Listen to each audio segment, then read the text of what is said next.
Apostle Paul gives us one of the most detailed descriptions of the husband-wife relationship in Ephesians 5:22 through 33. Paul opens that particular section with these words, "Wives, submit yourselves unto your own husbands, as unto the Lord. For the husband is the head of the wife, even as Christ is the head of the church, and he is the Savior of the body.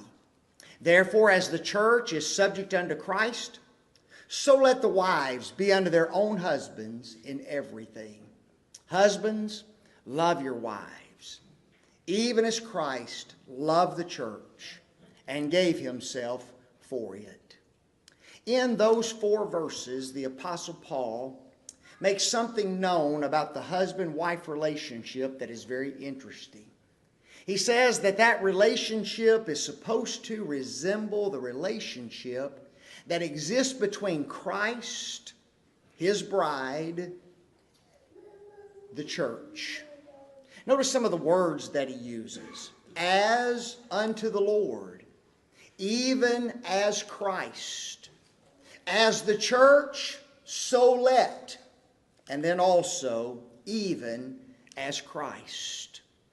Folks, those phrases that Paul uses, comparing Jesus and his church with a husband and wife, establish an extremely high standard that every husband and wife needs to be seeking with everything they can put in that relationship.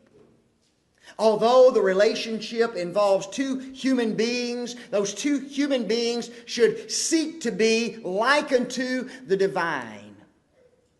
And rather than being focused upon what is earthly and carnal and spiritual, those 2 individuals need to be doing everything they can possibly do in order to center that relationship upon that which is spiritual in nature. This morning, if you haven't understood, I'm going to be talking about the husband-wife relationship. But I'm going to be doing it in very broad terms. We're going to be talking about how husbands and wives need to be toward each other and how they need to view one another in that relationship. Point number 1. Husband and wives need to understand that their relationship is a solo, not a duo. What do we mean by that, folks? When a man and a woman are brought together in holy matrimony, that husband and wife are now one and not 2 in the eyes of God. Isn't that what Jesus said in Matthew 19, verses 5 and 6?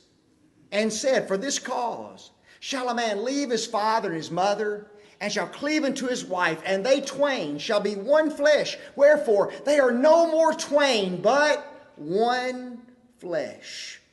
That husband and that wife ought to see one another not as 2 separate entities, but now that they are married, they are one with each other.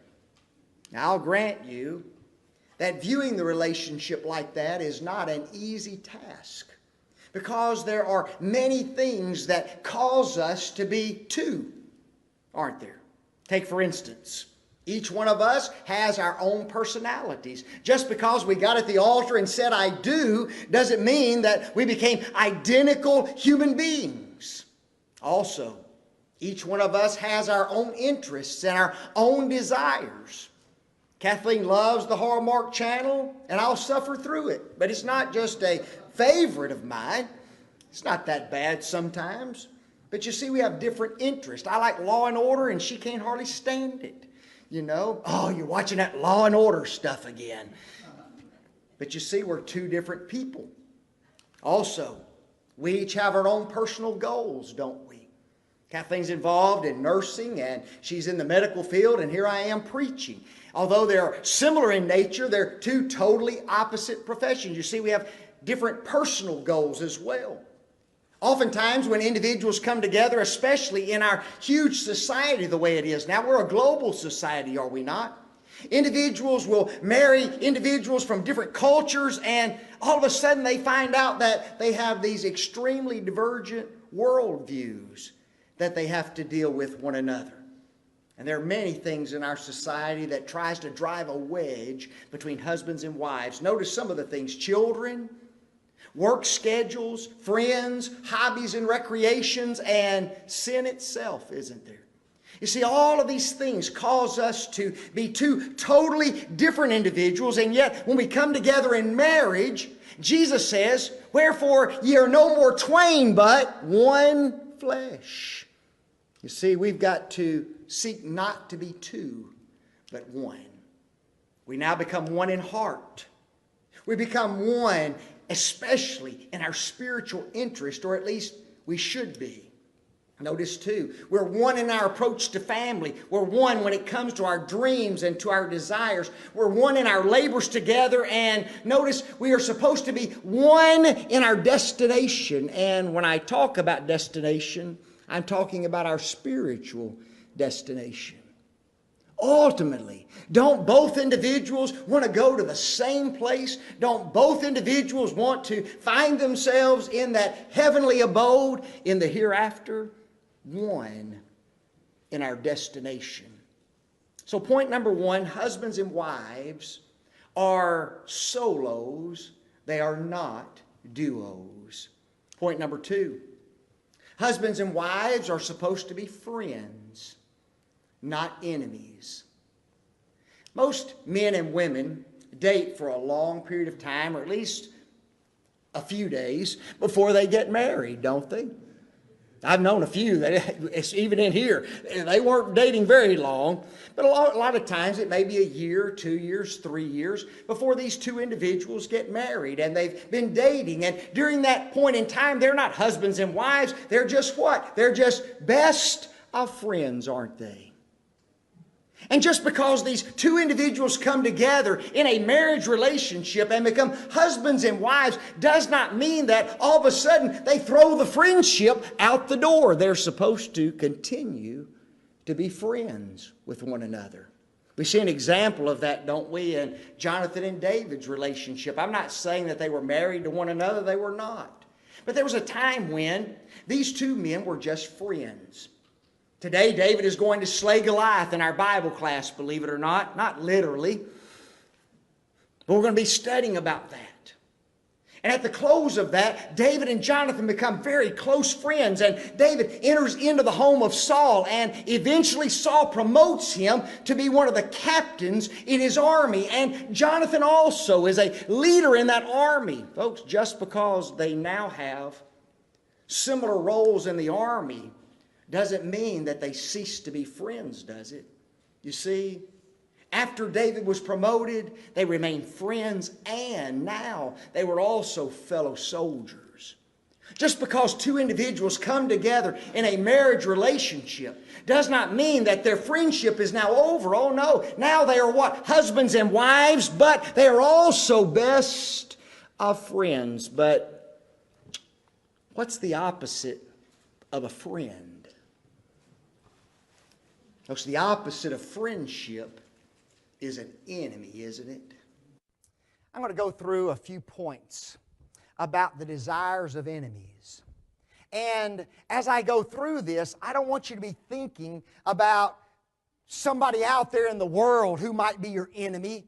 I want you to be thinking about your husband-wife relationship, because you see, sometimes husband and wives, rather than being friends, they become enemies, don't they? You see, an enemy does not seek the best for his opposition. In fact, an enemy wants what is worst for the opposition, don't they?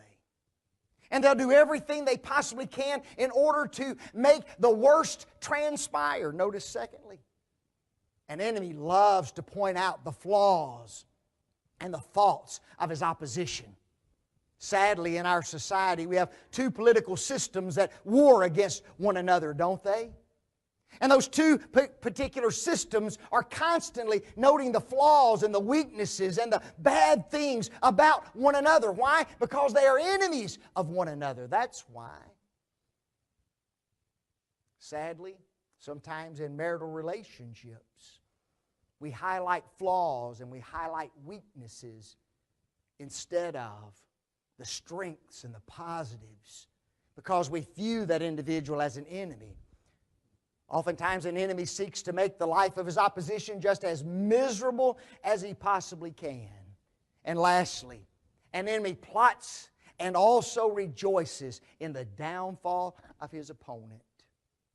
Now you would think that none of those things could ever occur in a marital relationship, and yet that's not the case at all, folks. Those kind of things happen every day in marriages. And rather than two individuals being friends with one another, they become bitter enemies against each other. There's two verses that come to mind when I think of friendship. And both of them are found in Proverbs 17:17. A friend loveth when? At all times. And a brother is born for adversity. Love that verse. You see, friends always what? Love each other. Some in this audience have close, personal friends other than your spouse, don't you? And what I find interesting is that individual can act, that individual can behave, that individual can do almost anything, and guess what? You just continue to love them, don't you? And yet we bring that concept over into marriage, and sometimes that's not the way it is it? But you see, a friend loveth when? At all times. Second passage, Proverbs 18:24. A man that hath friends must show himself friendly. That might be a good test for a marriage relationship, mightn't it? My husband isn't very friendly to me. Well, maybe you need to ask yourself, are you friendly?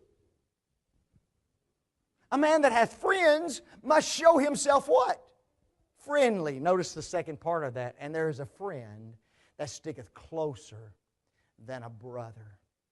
Folks, we need friends, don't we? We need individuals in our lives to help us through those hard, difficult times, those times when we're struggling. We need friends in order to enjoy life, to be able to share things in this life with one another and rejoice together. And God has created an intimate relationship of husband and wife, and friendship is not thrown out the door when two people become husbands and wives. Point number 3.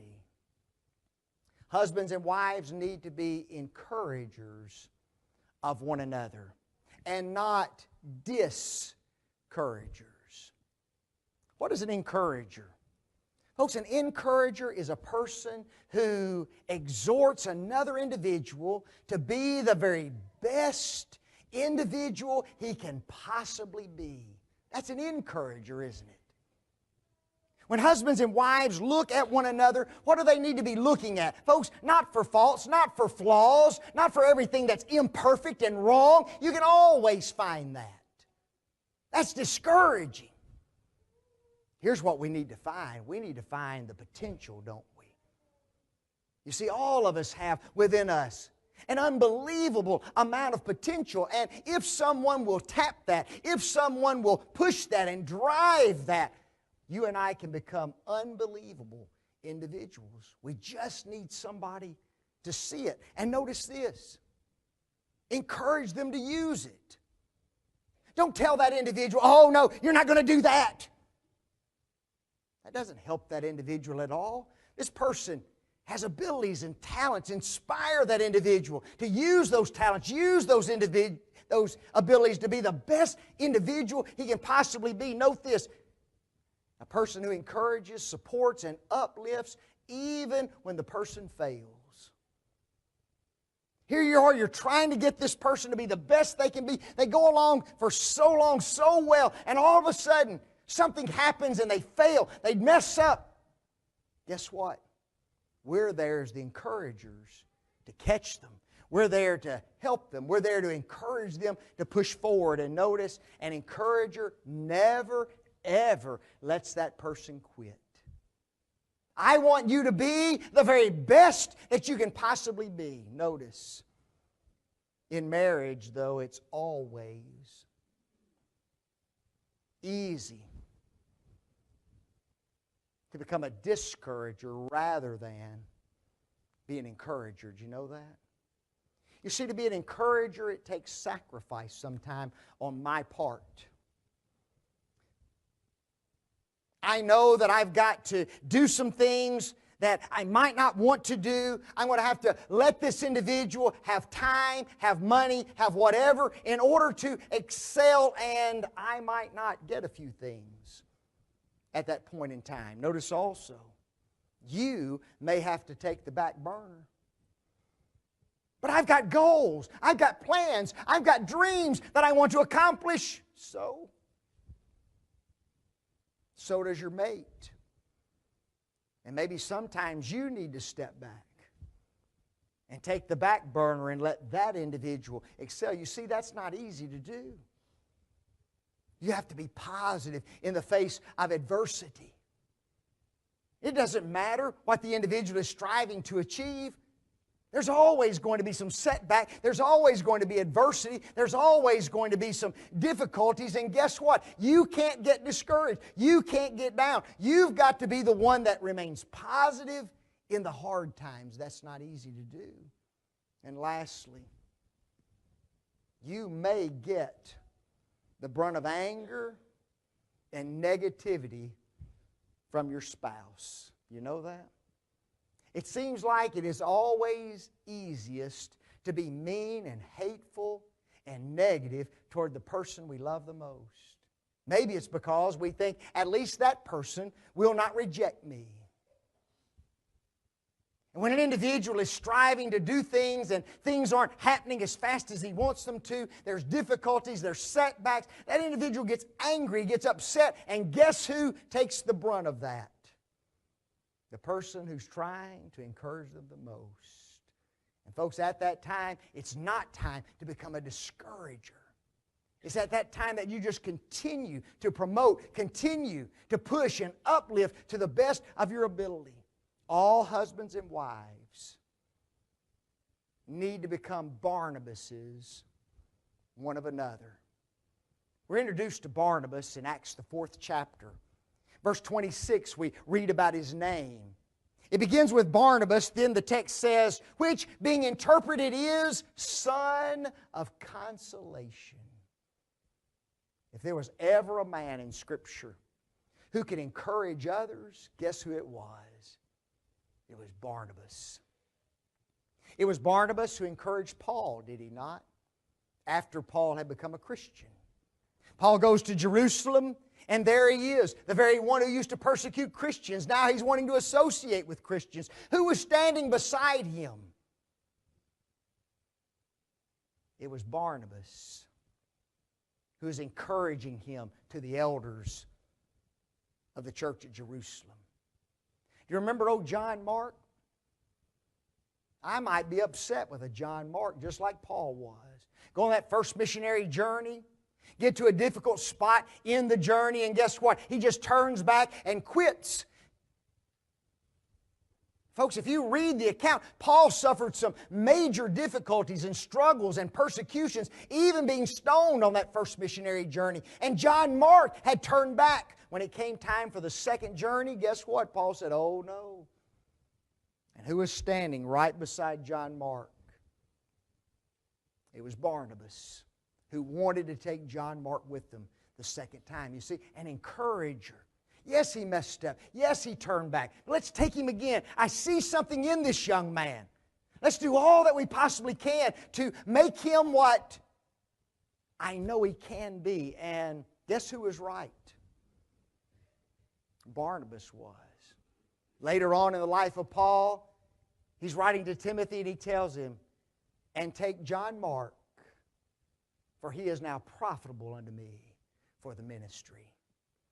And it was Barnabas who was the one who was an encourager of the churches. In fact, it was he who came to Paul wanting to go back to those first churches that they had established on that first missionary journey in order to see how they do. He wanted to go back and exhort those brethren and encourage them. Folks, we need husbands and wives encouraging one another, being sons of consolation. Every husband and wife needs to step back, and they need to really focus on their behaviors and their actions And then they need to take that spouse and do everything they possibly can to push them to greater heights in their life. Now, there's one point that I haven't talked about when it comes to encouragement, and it's this one. A husband and wife, when it comes to encouragement, need to be encouraging one another to be the very best Christians they can possibly be. Folks, that needs to be part of this encouragement process. You can encourage them to be a wonderful worker. You can encourage them to be a wonderful father. You can encourage them to be a great financer. But if you don't encourage them to be a great Christian, then guess what? In the end, none of the other really matters, does it? You see, it's being a great Christian. That's what's important in the last day. Point number 4. Husbands and wives need to be helpers of one another and not hindrances. Have you ever looked up the word helper? Very simple definition. A person who gives aid and assistance. I was trying in my mind to think about how you would picture somebody who is a helper, and there were some words that came to my mind. In fact, they're the words of a song, and the words go like this.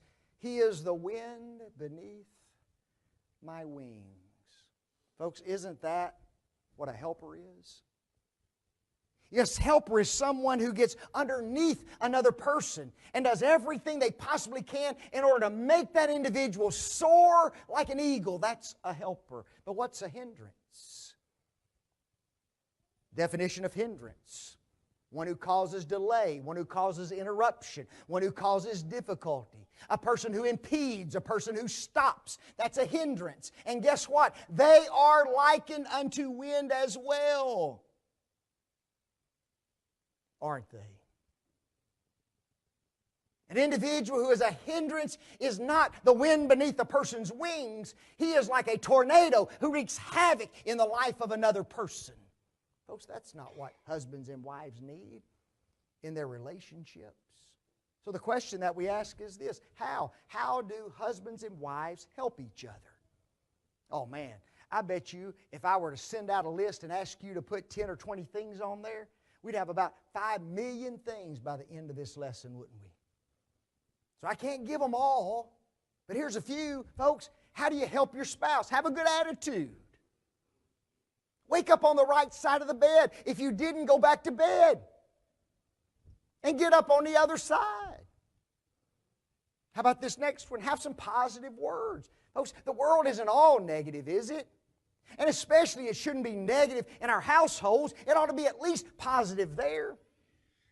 Thirdly, fulfill our responsibilities and our obligations to one another. How about this one? Put a little extra weight when that weight needs to be pulled. Making the home a haven of happiness. How about this one?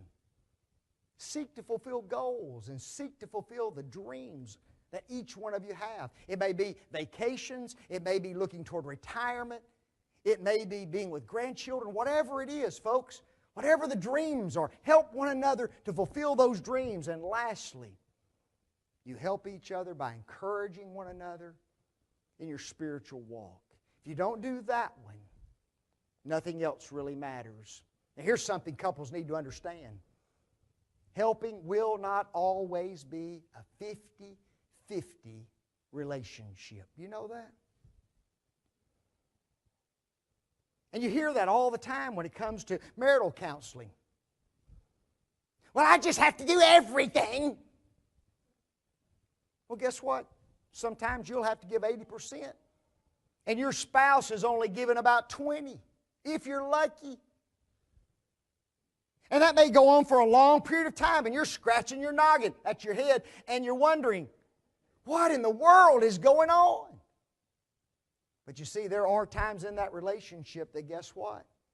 You may only be giving 10%, and your spouse is having to contribute 90%. Now, is that fair? Oh, yeah, that's fair. No. Folks, There's nothing called fair in marriage, okay? There's a relationship, and it's a give and take relationship. And in that relationship, we become helpers of one another. God even said when He created Eve, I will make an help meet for him, fitted for him, suited for him. God understood what He was creating. I'm reminded of a woman by the name of Abigail. 1 Samuel, the 25th chapter. David and his warriors had protected her husband's flocks, had protected her husband's shepherds for a long period of time, and now it came payday. So David sends some men to get paid, and Nabal refuses any money whatsoever. David's angered, is he not? He gets his weapons on, he gets his men ready, and now they're out to destroy the entire house of Nabal. And in the context, guess what you find? Nabal is a worthless fool, isn't he? Just a worker and a drunk. In fact, he was going to be drunk when David arrived at the house, but he had a beautiful wife, inside and out. And guess what she does? She provides a gift. She goes to David. She intercedes on behalf of her husband, a fool, a drunkard. And yet she intercedes on behalf of him. Why? She wants to help her husband and her household. That's the kind of people husbands and wives need to be one to another. Fifth, husbands and wives need to be lovers and not haters. When I talk about this concept of being lovers, I'm talking about it in the fullest extent of the term. Solomon in Proverbs 5:19 talks to husbands, and here's what he says: let her be unto thee as a loving hind and a pleasant roe. Let her breast satisfy thee at all times, and be thou ravished always in her love. Then there's 1 Corinthians 7 verse 3, where Paul states basically the same thing. Husbands, defraud not your wives, likewise also the wives. We're talking about love in the fullest intimacy in a relationship. Hate is defined as this: to dislike intensely or passionately. To feel extreme aversion for. Extreme hostility toward. You ever seen husbands and wives have those kind of feelings for each other? It's amazing, isn't it? Best friends love each other prior to marriage, after marriage. One can't stand the other. In fact, hates the other practically. Hatred can develop in two ways. I find this is interesting. The first way we all understand. When one spouse does something bad to another spouse, guess what? That can be the breeding ground for hatred, can it not? You've done me wrong. You've sinned against me. You've not fulfilled your vows. Whatever it is. Folks, those kind of things can cause hatred on the part of one spouse toward another. But watch this next one. When a person seeks to cause the other person to be the best they can do, and that person doesn't want it. Isn't that something? You exhort, you encourage, you push. You do everything you possibly can to make this person be everything they can possibly be, and they don't want that. Leave me alone. And anger and hostility rises in the heart of those individuals. Sad, isn't it? There's two verses that I thought of when it comes to this idea of hatred in relationships. One of them says this: hatred stirreth up strife, but love covereth a multitude of sin. Proverbs 10:12. Folks, when there's hate in a marriage, guess what? There's going to be strife, arguing, fighting, division within that relationship on a constant basis. But love, remember, we're to be lovers, not haters. Love covers a multitude of sin. And then there's Proverbs 15:17. Solomon writes these words: better is a dinner of herbs where love is than a stalled ox and hatred therewith. Wow. I made mention in a sermon not long ago that I'm not just a fan of those little English green peas. Somebody brought me 2 cans today. They said, I just want you to know that we've been listening to your sermon. And what Solomon says is this, Dick, and let me go one step further. I love steak. Give me a good ribeye. Oh, man. Okay? You can't beat that. Okay? But now here's what Solomon says. Vic, it's better for you to be in a house and eat English green peas where there's love than to eat steak in a house where there's hatred. You see, he's stressing the concept of what? Of a man and a woman in a relationship being lovers, not haters. You see, as long as love is present, then guess what? Not much else really matters, does it? Green peas or steak, who cares? Because there's love there. We've looked at 5 things that our marriages, that our relationships as husbands and wives need to have. Number 1, marriage partners are to be 1, not 2. Marriage partners are to be friends, not enemies. Marriage partners are to be encouragers, not discouragers. They're to be helpers, not hindrances. They're to be lovers and not enemies. And yet, sometimes our marriages flip-flop the two, don't they? We become 2 instead of 1. We become enemies instead of friends. We become discouragers rather than individuals who encourage one another. We become hindrances in our marriage relationship rather than helpers. We become enemies rather than friends because we hate instead of love, don't we? You see all those things in red, folks? If those things ever enter into our relationship, guess what? It tells us that Satan has entered into our marriage as well. Because you see, those are the things that Satan desires for the marriage relationship. 2 individuals in that particular condition need to recognize the problem. They need to address and alleviate the problem. Because you see, if not, then our marriages are on a road to destruction. And whether you are in the church or whether you are out of the church, folks, watch this. 50% of all marriages fail. 1 in 2. And it doesn't have to be within the first 5 years of marriage. There's marriages that end after 35, 40, 45 years of people being together. This morning we leave you with one exhortation, and it's very simply this. Let's make our marriages all that God wants our marriages to be. It's not easy, but that's what God desires when it comes to husbands and wives and relationships. Does He know anything about it? Oh, yes. Because you see, He knows about Christ and the church, doesn't He? Here's what's interesting. A person can go all their lives and never be married, and yet they can enter into a marriage relationship. Not a physical one, but a spiritual one with Jesus Christ, the Son of God. My friend, the very moment that you obey the gospel, by hearing the truth, by repenting of sins, by confessing the name of Jesus, by being buried in the waters of baptism for the forgiveness of sins, you are added by the Lord to the church, and that church is the beautiful bride of Christ. Paul told the church at Corinth, "For I have espoused you unto one husbandman."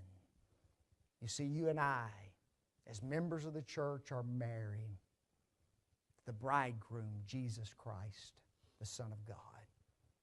Do you need to do that this morning? We'd encourage you to. He accepts all to come, doesn't He? Come unto me, all ye that labor and are heavy laden, and I will give you rest. Maybe you're an erring Christian and you need forgiveness of sin. Maybe you need to confess that this morning. You just need the prayers of this congregation. Won't you come as we stand and sing?